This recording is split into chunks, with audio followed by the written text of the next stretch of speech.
Hello दोस्तों। आज हम बात करते हैं बुद्ध धर्म और जैन धर्म के बारे में।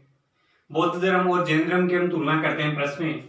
तो हम बात करते हैं पहले महात्मा बुद्ध के बारे में, जिन्हें बौद्ध धर्म के संस्थापक कहा जाता है, और महावीर स्वामी, जिन्हें जैन धर्म के संस्थापक कहा जाता है। तो हम बात करते हैं महात्मा बुद्ध के बारे में। महात्मा बुद्ध का जन्म हुआ, तो इनका जन्म हुआ 563 बीसी में। 563 बीसी। स्थान, इनका जो जन्म स्थान था वो था नेपाल। नेपाल के लुम्बिनी ग्राम।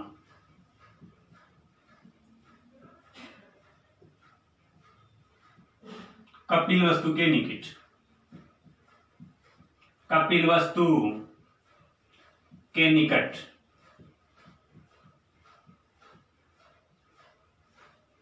अब हम बात करते हैं महात्मा बुद्ध के पिता के नाम के बारे में। तो इनके पिता का जो नाम था वो था शुद्धोधन।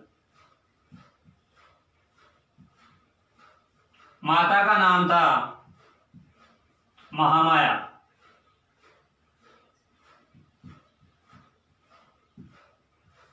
इनका जो लालन पालन किया, लालन पालन वो किया गया मोसी प्रजापति गौतमी द्वारा। हम बात करें इनकी पत्नी का नाम यशोधरा, और यशोधरा के एक पुत्र था जिसका नाम था राहुल। महात्मा बुद्ध के बारे में हमने बात की। अब हम नेक्स्ट बात करते हैं कि जब महात्मा बुद्ध गृह त्याग करते हैं उस समय गृह त्याग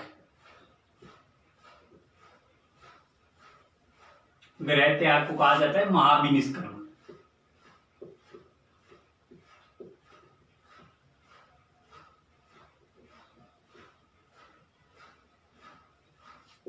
गृह त्याग के लिए जो प्रतीक था वो था घोड़ा। तो गृह त्याग इन्होंने सर्वप्रथम 4 कारण देखे गृह त्याग के, जिसमें पहला था वृद्ध व्यक्ति।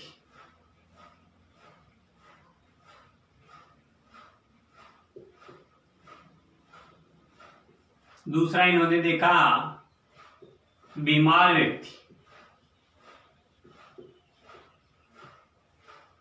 तीसरी इन्होंने देखी शव यात्रा, और इनका जो चौथा कारण था गृह त्याग का वो था सन्यासी। ये 4 महान संकेत हैं गृह त्याग के। इसके पश्चात इन्होंने 29 वर्ष की आयु में गृह त्याग किया। 6 वर्ष की कठोर तपस्या की, और 35 वर्ष की आयु में इन्हें ज्ञान की प्राप्ति हुई। तो हमने देखा महात्मा बुद्ध के बारे में इनके गृह त्याग करने के 4 मुख्य कारण थे, और वो 4 कारण थे वृद्ध व्यक्ति, बीमार व्यक्ति, शव यात्रा और सन्यासी।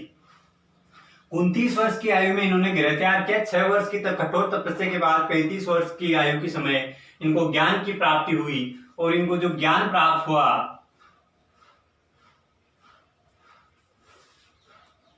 ज्ञान संबोधि ज्ञान, महात्मा बुद्ध को संबोधि ज्ञान की प्राप्ति हुई। इस समय नदी थी निरंजना या कुन नदी। निरंजना या कुन नदी के किनारे महात्मा बुद्ध को ज्ञान की प्राप्ति हुई। अब हम बात कर ले महावीर स्वामी के बारे में, जिन्हें बौद्ध धर्म के जैन धर्म के संस्थापक कहा जाता है। तो हम बात करते हैं महावीर स्वामी। इससे पहले बात कर लेते हैं प्रथम तीर्थंकर ऋषभ देव। ये जैन धर्म के संस्थापक या प्रथम पुरुष कहलाते हैं, या प्रथम तीर्थंकर जिन्हें कहा जाता है। 23वें जो तीर्थंकर थे पार्श्वनाथ, पार्श्वनाथ को जैन धर्म के ऐतिहासिक संस्थापक कहा जाता है। ऐतिहासिक संस्थापक। और जो 24वें तीर्थंकर है महावीर स्वामी, इनको जैन धर्म के वास्तविक संस्थापक कहा जाता है। वास्तविक संस्थापक कहे जाते हैं। तो हमने बात की जैन धर्म में ऋषभ देव जो जैन धर्म के संस्थापक कहलाते हैं, पार्श्वनाथ है वो ऐतिहासिक संस्थापक कहलाते हैं, और जो जैन धर्म के वास्तविक संस्थापक है वो है महावीर स्वामी।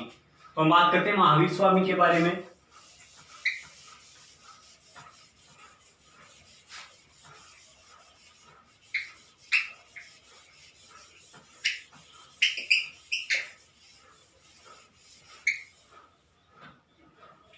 महावीर स्वामी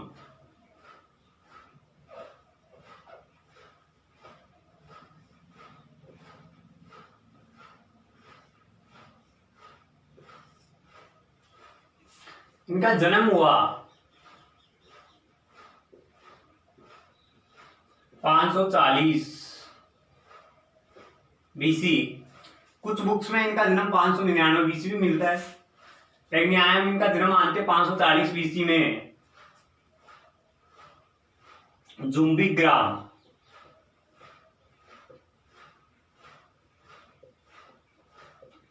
या वासुग्राम, और यह है राजगृह बिहार में। इनके पिता का नाम, महावीर स्वामी के पिता का नाम था सिद्धार्थ।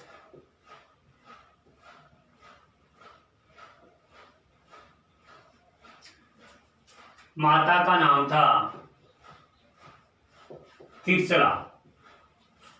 विदेह के राजा चेटक की बहन थी तीर्थला।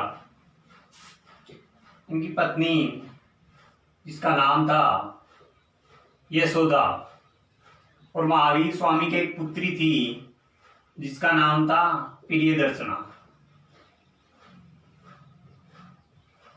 या अन्नोजा।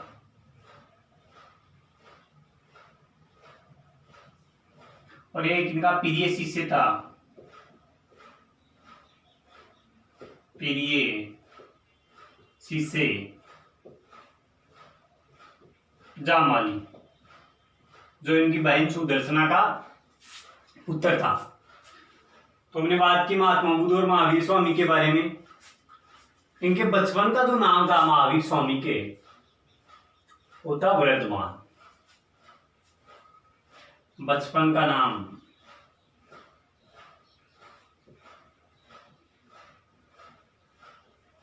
वर्धमान।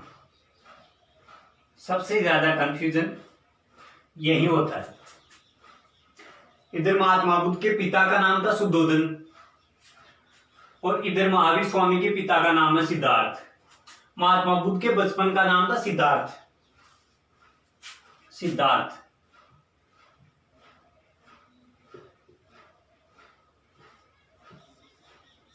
सिद्धार्थ जो नाम था महात्मा बुद्ध के बचपन का नाम था, और जो सिद्धार्थ नाम है वो महावीर स्वामी के पिता का नाम है।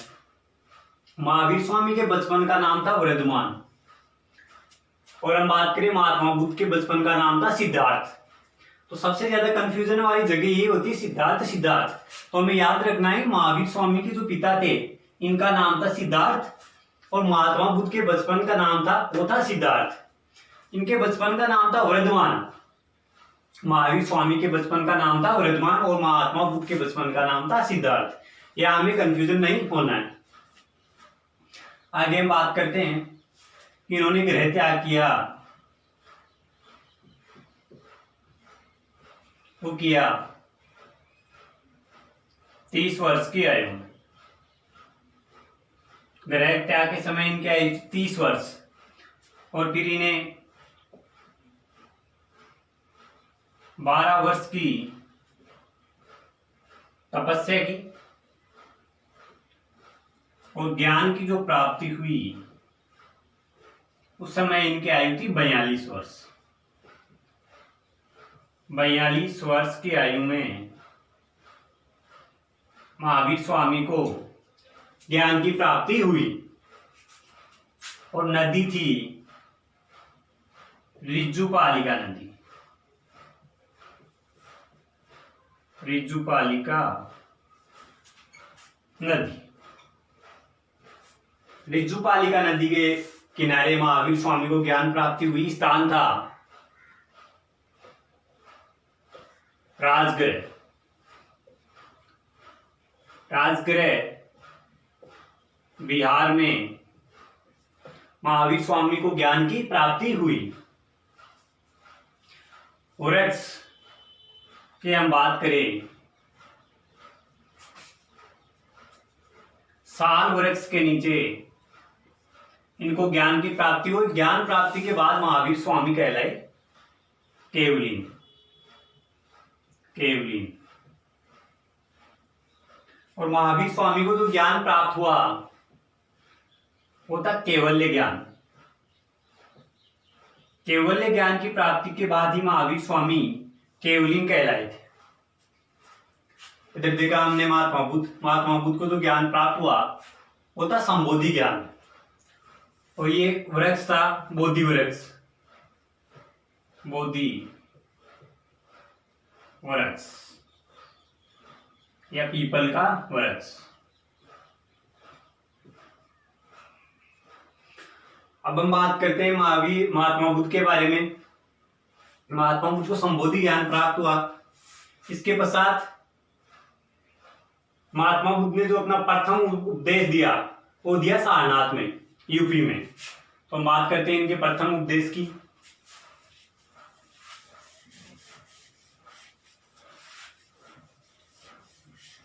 स्क्रीनशॉट ले लो आप इसका।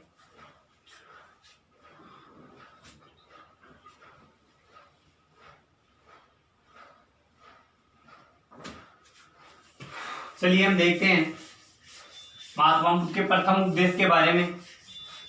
महात्मा बुद्ध ने अपना प्रथम उपदेश कहाँ और किस समय दिया।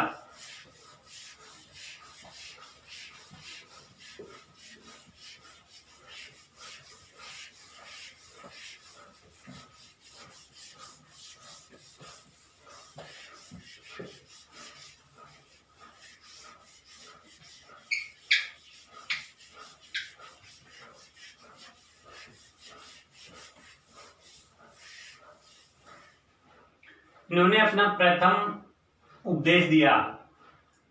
प्रथम उपदेश और दिया सारनाथ।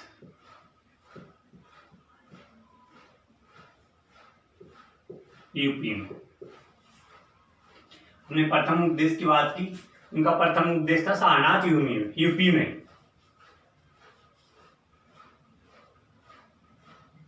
इसके पश्चात हम बात करते हैं महात्मा बुद्ध से संबंधित त्रिरत्नों की।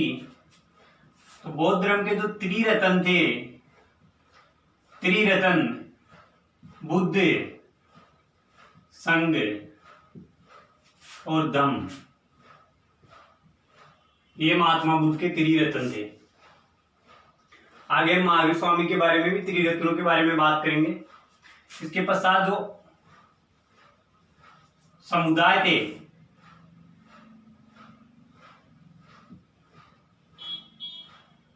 या जो 4 आर्य सत्य जिसे हम कह सकते हैं, आर्य सत्य, वो थे दुख समुदाय,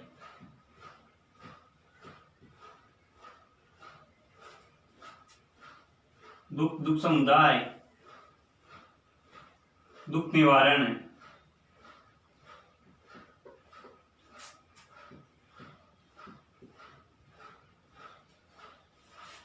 प्रतिपदा। एक था दुख निरोध।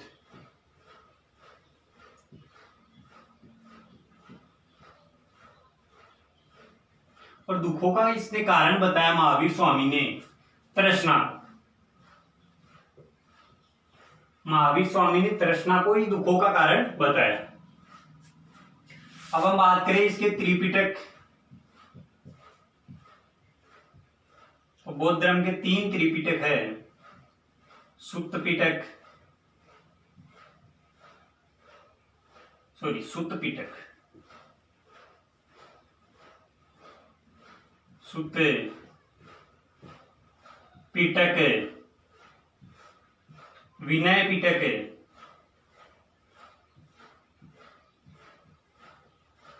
और तीसरा है अभिधम पिटक। अभिधम पिटक। तो हम जैन बुद्ध धर्म के जो त्रिपिटक उनके बारे में बात करते हैं। त्रिपिटकों के बारे में हम बात करते हैं। बुद्ध के जो 3 त्रिपिटक थे इनमें बुद्ध की शिक्षाएं, इनसे संबंधित नियम, आचार व्यवस्था से संबंधित नियमों का जो संकलन था वो बुद्ध के त्रिपिटकों में भी था। तो हम बात करते हैं महात्मा बुद्ध के त्रिपिटकों के बारे में। तो इनका जो पहला त्रिपिटक था वो था सुत्त पिटक। सुत्त पिटक में सुत्त पिटक था, इसमें महात्मा बुद्ध की शिक्षाएं, महात्मा बुद्ध की शिक्षाओं का संकलन था। विनय पिटक, विनय पिटक में बौद्ध भिक्षु व भिक्षुणियों के, भिक्षु व भिक्षुणियों के नियमों का संकलन था। भिक्षुणियों के नियम। और तो अभिधम पिटक था, अभिधम पिटक, अभिधम पिटक में हम बात करें तो बौद्ध दर्शन या बुद्ध का दर्शन, इनकी व्याख्या की गई थी। 3 ही पिटक थे, सुत्त पिटक, विनय पिटक और अभिधम पिटक। तीनों में अलग अलग है। सुत्त पिटक में महात्मा बुद्ध की शिक्षाओं का प्रचार था, विनय पिटक में बौद्ध भिक्षु और भिक्षुणियों के नियम थे, अभिधम पिटक में बौद्ध दर्शन के नियम और सिद्धांत थे। इसके अतिरिक्त हम बात कर रहे थे महात्मा बुद्ध अनीश्वरवादी थे, ईश्वर में विश्वास नहीं करते थे, अनीश्वरवादी। और महात्मा बुद्ध ने ज्ञान प्राप्ति के पश्चात जो मार्ग अपनाया था वो था मध्यम मार्ग। महात्मा बुद्ध ने ज्ञान प्राप्ति के पश्चात मध्यम मार्ग का अनुसरण किया था। इसके पश्चात महात्मा बुद्ध के जो सर्वाधिक उपदेश थे, यह सर्वाधिक उपदेश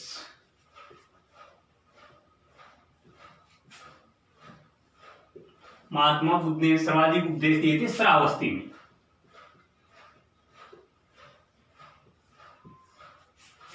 अब हम बात करते हैं महावीर स्वामी के बारे में।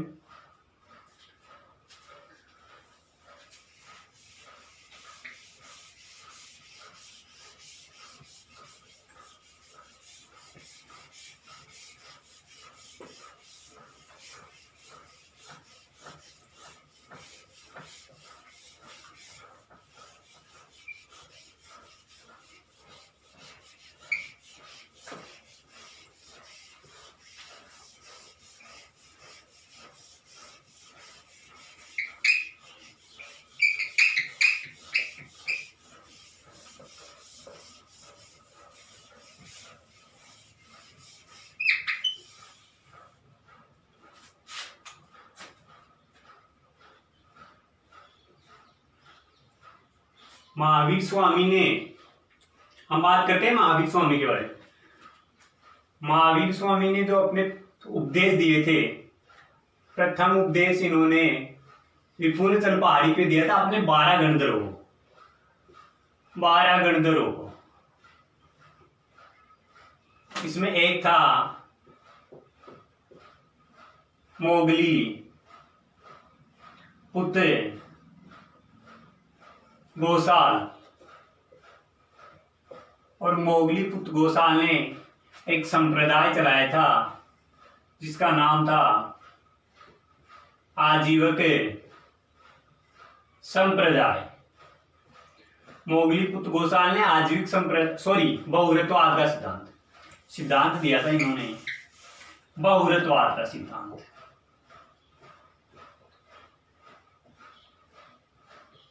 बहुव्रतवाद का सिद्धांत।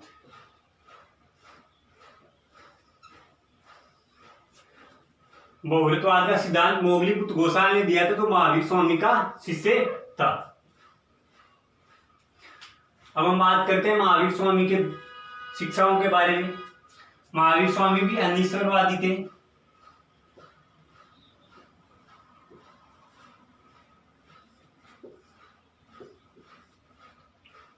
क्रम व आत्मा में विश्वास,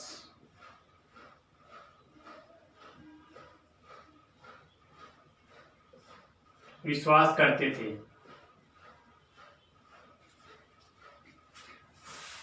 इसके अतिरिक्त हम बात करते हैं जैन संगतियों के बारे में। 2 जैन संगतियां हुई थी। प्रथम हुई थी 298 बीसी चंद्रगुप्त मौर्य के समय।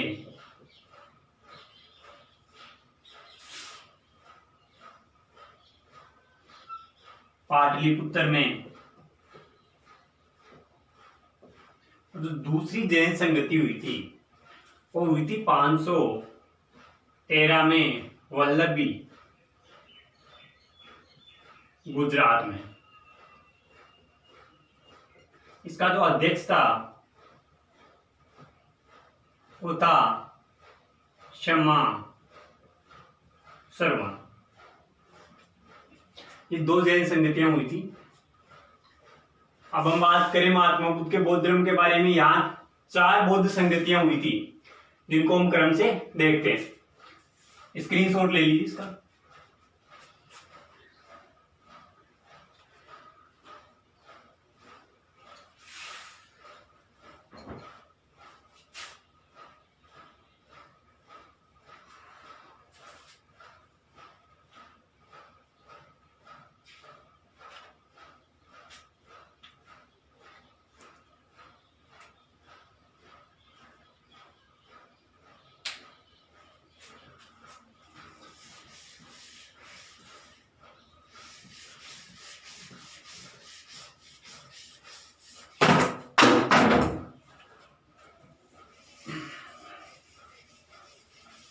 प्रथम जो बौद्ध संगति हुई थी उसके बारे में हम चर्चा करते हैं। प्रथम बौद्ध संगति के बारे में।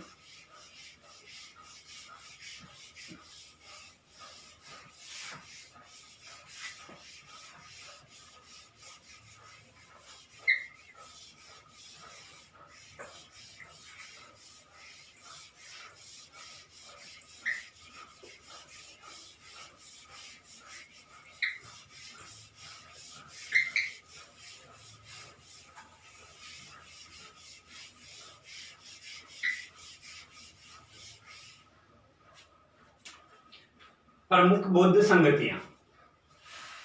प्रमुख बौद्ध संगति।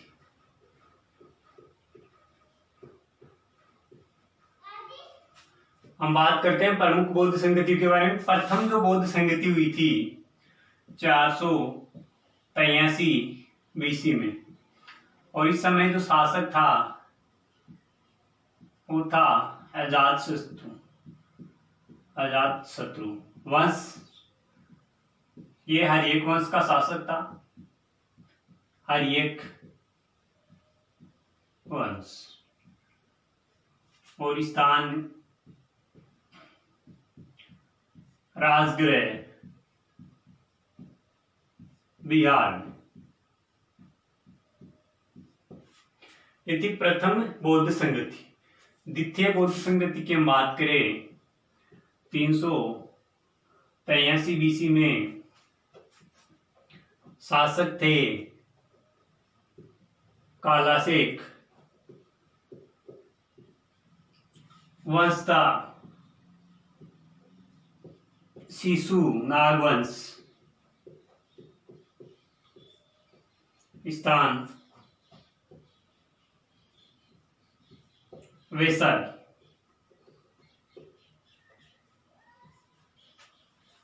हम बात करते हैं तृतीय बौद्ध संगति के बारे में। 251 बीसी में शासक, इस समय जो शासक थे तृतीय बौद्ध संगति के, वो थे चंद्रगुप्त सूर्य, अशोक। अशोक के समय हुई थी। अशोक मौर्य वंश, मौर्य वंश स्थान पाटलिपुत्र बिहार में। अब हम बात करें चतुर्थ बौद्ध संगति के बारे में। ये हुई थी 72 AD या 1 ईस्वी पूर्व,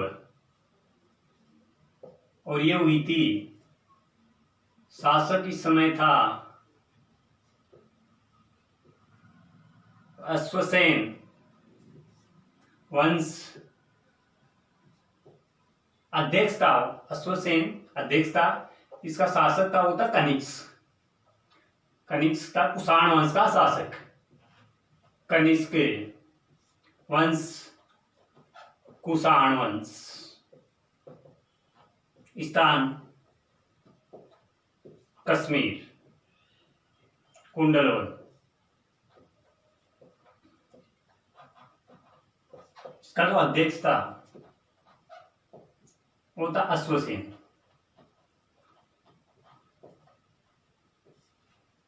ये 4 बौद्ध संगतियां थी जो बुद्ध धर्म से संबंधित है। पहली है 483 बीसी में, दूसरी है 383 बीसी में, तीसरी है 251 बीसी में, और चौथी है 1 ईस्वी या 72 AD। इनके अलग अलग शासक थे, अलग अलग वंश था।